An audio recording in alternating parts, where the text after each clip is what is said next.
Good morning, good afternoon, good evening, wherever you are, and thank you for stopping by again. This is why you pay me the big bucks. I disappear suddenly. Whoa, where'd you go? Where'd you go? And I'm gone for much longer than you expect, and then you're convinced I've probably fallen off a cliff or found something better to do with my life or whatever. Nah. And then I pop back up again. There's reasons for that. We'll get around to talking about some of the things that I'm looking at for the future. It's just been a very interesting period. However, let's get through some things now because we've left a couple of things hanging. We need a quick update. To begin with the first quantum mining business here, which I talked about the last time I was up, it drags on. I listened to their conference call. That's First Quantum's conference call to investors. And also took a look at what they presented to their guidance for the coming year and so forth and what have you. Their stock in the process took a serious hit today when it's very obvious that they need this mine. Right? Just as obvious, we know we need it too. Although I think they've exaggerated its importance to a certain extent. In fact, to a large extent. It's going to work itself out. I still have to feel that way. If not, we'll get by. The amount of money we've been earning from it, not the amount of money it creates as a whole, but the money we've earned from it has been very minor. Drop in the bucket. Now we're talking about it becoming more serious money as we are now trying to make up for a prior administration's failure to really push hard on this. Whatever. It will be what it will be. I want to say a call out to our folks at La Estrella and La Prensa, who are two of the newspapers here, who business editors, people have done, I think, very, very good jobs of trying to describe what's going on from both perspectives to their readers. Very balanced. I don't get to see a lot of that up north any longer. It's what a newspaper should be about. And I'm sure other publications have here too. It's just that my eyes do glaze over after a while on reading this particular topic. But anyhow, it will be whatever it will be, and we'll worry about it when we get to it. Otherwise, it is going around in pretty much standard fashion. Lots of talking in the background. And up front, silence. Yeah, okay. Otherwise, tourism is up. I've got a little list here looking at our tourism stats have risen substantially. Our hotels, which were in really serious shape at one point, now are up in the 50-60% range for the major hotels in terms of occupancy, which is definitely a big step up and growing, and it looks like it's going to get even better than that. And this is all very important because it wasn't doing that well before the pandemic. We were having problems with it. Now it seems as if we're coming back strong, and that's great. And you can see it in the hotels too. I mean, the hotels and the restaurants associated with them, and the other business is good compared to what it's been in the past. For many of the mid-income and lower-income neighborhoods and what have you, the smaller restaurants and so on, it has not been that good. But now it is beginning to pick up, and I've noticed some businesses that had. Well, one business had opened up right next door to me, a branch of its business here, next door to me, because their main store is a long ways away from here. And I was delighted. I thought, great, now I can stick my nose in there when I need something from them. And then, bam, along came the pandemic and it closed right down. And I thought, well, that's the end of that. Well, no, it isn't. They're back and they're functioning and they're working there. And so that's reopened with the same business, and that is a very, very healthy sign too, as far as I'm concerned. So you see this is anecdotal stuff, but we are nonetheless, the statistics also back it up. Now, as far as the hotels are concerned, I'm going to stop here for people who are thinking of coming down here. I just got a message in, and I've responded to it today, from a gentleman who, his plan is to come down for 2 months, 1 month to be in Panama City and 1 month to be up in Boquete. This is how he sees it. This is typical for people from outside. Boquete, Coronado maybe, the city, Pilací, so on, Bocas del Toro. There's a lot more to this country, but anyhow. it's not an illogical thing. He said he wanted to spend a month in each to come to an understanding where he wanted to actually be. Well, he chose well in the sense that he's got two very, very different places that offer very different things. And one of them is going to fit in better than the other, no question about it. And he was talking about where he was staying while he was down here and hotels in Panama City. He's looking for one where he could be working. He apparently works over the internet, and he's got to have, he needs all sorts of stuff to support activities, whatever. So he's looking at what are called executive apartments here. And asked me if they're, a little pricey, but if this is what is the best one, he's fine with it. What did I think? And of course, I don't rent such places. I've had folks who have done that. I've seen the insides of them. They're pretty nice places. But they are, a little more expensive. But I would say exactly the same thing to everybody. I said, and you do as you see fit. But if you're going to be here for a month, I said, you come down here with 3-4 days, reservations, and a hotel downtown in the general area you want to be in. And then you go out. Day or two out. Once you got settled in, go out. Go to the Hilton. Go to the Waldorf Astoria. Go to the Marriott. Go to the Sheraton. Go to the many different chains here, that some of whom have facilities, some may have facilities similar to the one you're looking at. And just tell them, just say to them, I'm here for a month. I'm staying at the XYZ hotel. But I was looking, they're just sort of interested in whether or not you could provide a similar facility at a better price. And you might be surprised, because we're still in a point where we need income, and you're more likely to pay more from a distance.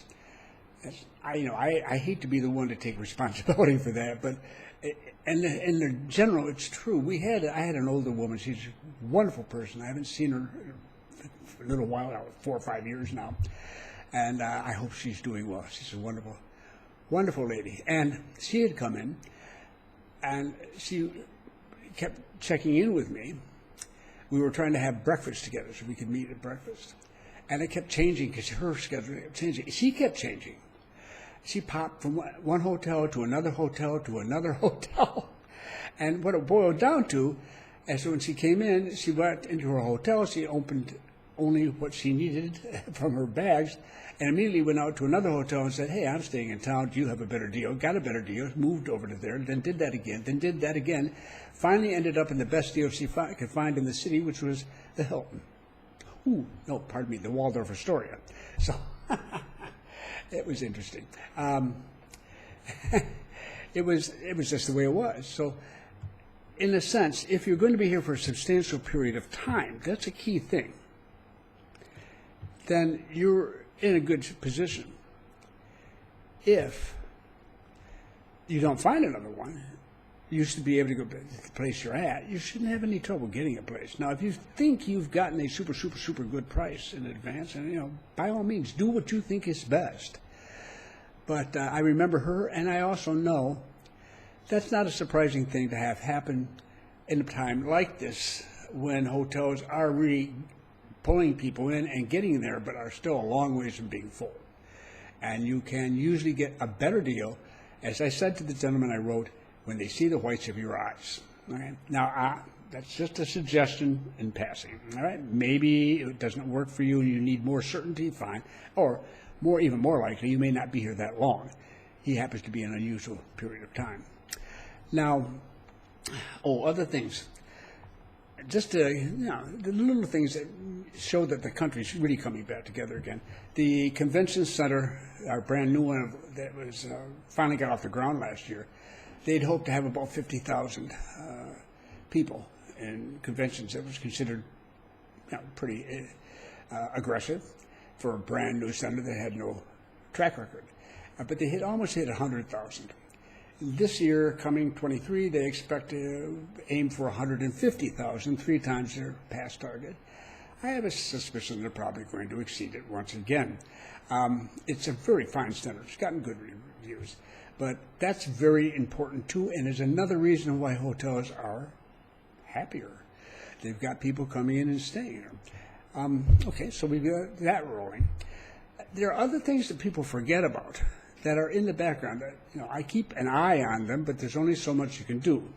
They will make their announcements when they do. One of those is the Panama Canal Authority, which is also very important to the government in helping it deal with the need for drinking water, potable water, as well as water for number one, for the canal itself, its operation.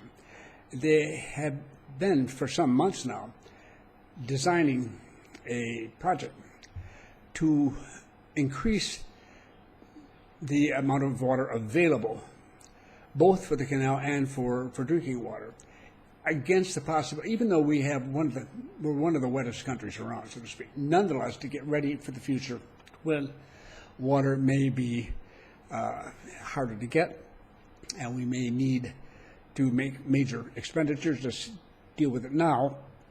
And that's a $2 billion project they plan. I know some aspects of it, maybe. They will tell us when they're ready, okay? They have a huge impact here, some of them, at least as far as I'm concerned. And particularly that part of the country that I'm interested in, which is not what I don't talk about it here much, but I mean, it could have a very dramatic impact there.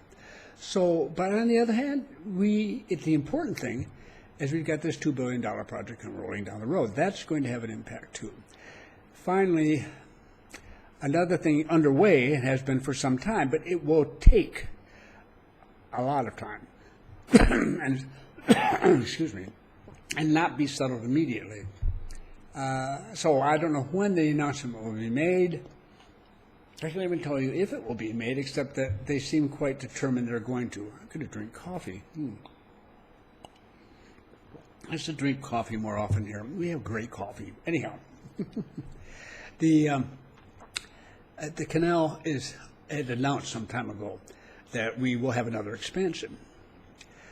Now, with all the changes that have gone on in terms of supply chains, et cetera, and so forth, the need and the type of expansion and so forth and the timing of it may have to change. I don't know. But they know. And it's there. And as I'd mentioned to you before, when they did the expansion back earlier in this century, that opened in 2016, that one, they also prepared the land at the locks in the event that we had to expand to another channel. Excuse me for a second here. So coffee does not alone do the trick. Ice water helps. In any case, yes, the expansion of the canal can be expected at some point, but it may be a year or two before we even begin. It may be 4 or 5 or whatever before it's completed and so forth. But it's all part of a longer-term effort. And Panama's a work in progress, and it's not just about what happened this month or what happened last year or may happen or may not happen in 60 days or whatever. You need to step far enough back and get a view of the total picture, which very few people really can do. When you live in the country and it's your country, it's particularly hard to do that. And I think for Panamanians, it's especially challenging. This is what I've done, though, for years. It's part of what I do professionally and have for a long time. And I see it, and it's good. There's always room for disaster. There's always room for somebody doing the dumb thing. But even when we've done dumb things here, we've repaired the damage and moved on. It's a good thing. So right now, I'm not feeling too badly about everything, regardless of whatever happens in the mining business. Okay. Now, otherwise, I can tell you this much, that we have other things coming right up. Oh, give me an example. We don't just sit here, watch the world go by. We have coming up a little later this month, I think about 10 days from now, a bike race, so to speak. Actually, it's like a marathon. There are 3 races. One will be 135 kilometers long, that's 82 miles. 88 kilometers for the second one, that's 54 miles. And then a shorter one, 68K, which is about 42 miles. It'll be around the end of the month. I think the third one, I think the shorter one is going to be in Boquete, that area there. I'm not absolutely sure, but it's much more mountainous, so I would explain the shorter one. The 2 others are down here, and both begin on what we call the Amador Causeway here in Panama City, and they cross over to the other side of the canal, and it's going to be quite a thing. We expect 800 to 900 bicyclists. And it's quite, I'll give you a link to a page on the press or something like that, which will talk about it. And you can see a photograph of the sea of yellow shirts and everything else, and these massive bicyclists who go charging off in this. This is not our first time around on this. Bicycling is a major sport here. A lot of people involved with it, and I mean serious competitive bicycling. No small-time business here. So that's coming up at the end of this month. We're just now in the process of the very beginning of our 20th annual International Jazz Festival. Big country for jazz. Started over in Cologne on the Caribbean side, and it's moving over here. There's all sorts of activities going on, all sorts of people coming from the U.S., from all over the Caribbean, and elsewhere, South America. There's quite a jazz community.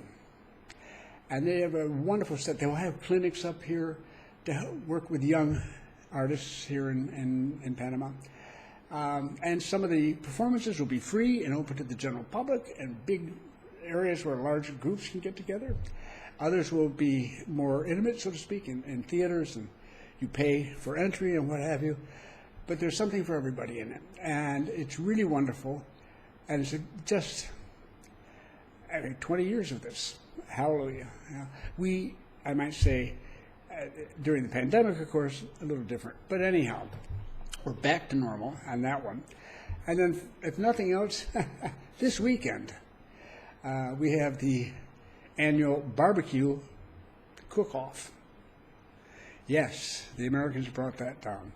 It's there. I know barbecue exists in probably every cuisine in the world. But if you see these guys over their cookers, you recognize who brought this particular contest into fruition here in Panama. And there's a lot of credibility associated, and people have a lot of pride in their barbecue. So I might actually go this year. I've missed it every year, and all I need is eat another 5 pounds of barbecue. But in any event, so I want you to know that we do have fun, and we do have things going on that are a lot more enjoyable than whether or not the politics of this or the economy is that or one thing or another. And that's good, and that's wonderful. We have all sorts of stuff. Oh, we have a wonderful canoe race. They're called cayucos, and those are the indigenous people with their canoes, but they're the style. They're pretty good canoes, and it's done on the Panama Canal, and it's intense. And I mean, we have different age groups, different genders, mixed group teams, other stuff, a lot of competition, and it's quite a task. And the canal, they all happen. It's all organized. It's really, really nice, and people all on side cheering on their various teams. So we have fun. There's a one day. Dear, I can't remember which day it is now, but kites, big thing. They have it out of what's called the Ciudad del Saber, the city of knowledge. It's an area outside on the edge of the city near the locks, the first set of locks for the canal, and just a mass of people with kids, lots of little kids, and fathers and mothers running around desperately trying to help them get those kites up in the air. Things of this sort. We have a lot of stuff that we do, and I think it's beginning really to come back now, and it's just wonderful to see that. So I want you to know that in the midst of everything else that's going on here, we're having some fun too. Now, with that, I'm going to close it off because I think that's enough for today. I'm thinking and working on other things. I do want to say this much. I say that, and people coming down to rent, to buy, and so on, my best feel for it, and remember, nobody has statistics on this that are hard statistics. They pretend they do, or they act like they do, when in fact, they don't. But I think that sales are easier than rentals. I'll take just a moment to mention that and say why. And it's simply, the rentals are people who own it and who rent these things out. They had, some of them had mortgages, some of them, not more, loans to purchase them. Others had already just bought them full variety. People from all over the world rent. Your landlord can be from any of 20 different countries. They have, if they had bank arrangements and that there was a problem due to the pandemic, those were dealt with. I mean, the government was very clear to the banking system, the superintendency here, saying, you need to sit down with people and get this worked out. And they were just as clear with the public. You need to sit down and get it worked out too, so that we don't have ourselves a big mess down the road. What you do is your business, but you do something, And it was done. So most of the folks who have rentals are okay. They're not desperate in the sense some of you may be thinking. It's not quite the same, which is very different, because not only because we go as a society, we work together, but also families come in and they take care of people and make sure that nobody has to do anything that really would hurt them. It doesn't always work that way. There'll be some people who need to rent, but there'll be a few, and they're stubborn right now. They may be more open in a few months. They may not. It depends. The way the economy is going now, it's hard to know. Because remember, most of the people who come down here are not from North America or Europe. They're from Latin America, and they're coming in for all sorts of reasons that have absolutely nothing to do with the weather. And much of it is business, and then there are others who are just seeking refuge. Because most of Latin America is a mess right at the moment, to be honest. We have Brazilians coming in. Met a very nice one out in the provinces where I was attending a wedding. And he was so happy to see me because he could speak English with me. His Spanish, he was struggling with it. I understood entirely. But he was a wonderful guy. And he's married a Panamanian. Now he's learning. So we have, however, people from all over. And right now, Peruvians. And I'll talk more about that at some stage of the game. But it's very interesting to watch. And the stats are very clear on the subject. So poor Peru, and so many countries here are in such serious trouble. And so we have to take a moment every once in a while to be thankful for what we've got. Because like everybody else in the world, we can complain and whine and so forth about how tough our lives are. And yet there are people out there who are much worse shape than we are. So, and we have served as a haven for them in the past. And we shall probably do that again. So in that area, in rentals, they're getting tough sometimes. Well, it depends on where you go, of course, too. Everybody tends to want to go to the same places they've read about on the internet, so Balboa Avenue is very popular. And there are some people we're working with now. And by the way, I've been talking to, one thing I've been doing over the last few weeks, talking to people in the business. And any of you who are listening, I'm sure you are. I'm not talking about you, okay? This is putting it together from many different sources, including your own experiences, too. But sales is a different story. When people are ready to sell, they want to sell. So that's when negotiations are a little easier. In a sense, it can be, it's either yes or no. It usually comes to a conclusion fairly rapidly. People in the rentals, they can go on forever. But in the buying sense, if you see a house or a condominium or whatever, and people want to sell it, they want to sell it. So, you're in a situation where it's much easier to negotiate. If they didn't feel that way, they'd likely hold on and rent it. Right? On the other hand, there's always balance here. Some of them are just people who are moving back to the country that they have come from. They've been here for 6 years working with one particular business. Now they're going to another country. It doesn't necessarily have to be their home country to continue business. And so they have a home here they purchased and they want to sell it now. But they would prefer to do that than to have the property managed for an extensive period of time when they're not present. It's a different ballgame then. So in that sense, purchasing, not just a matter of being easier, it might be easier to get reductions in price than you are. And the rentals have already come down. Places that were $2,500 have already come to $2,000.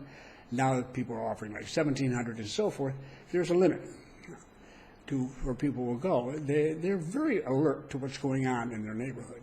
But in the sales line, it's a different story. And here it's just a different ballgame entirely. So if that's just a mention. Now, in the provinces, it's just a different story. It's what's available, both for rental and for sale, and that would differ depending on where you go, and you simply have to go and be there and talk to people and see what the situation is and find out what you can. But they have their own set of circumstances. But I do hope that those of you who are interested in doing that, I try to make a mention when I pick up more information, I hear more from people, I'll pass it on to you. If I see changes, I'll say something about that. Remember, we do have our projects here at PanamaWave.com. And if this is what interests you, we can help, and we do our best. It's not a walk in the park.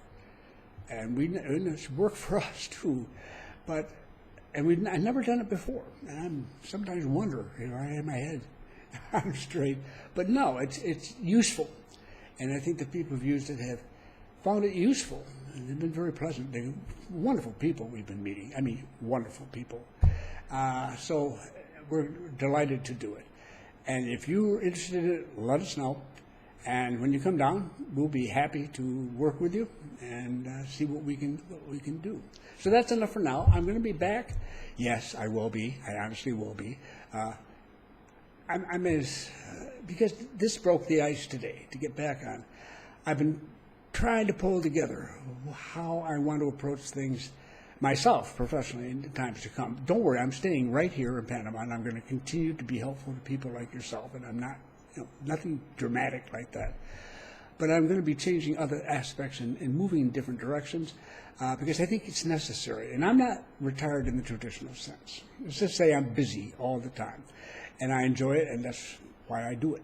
Because people used to come and say, Bob, you got to get a life. And I said, I have one. And I still do, and I love it.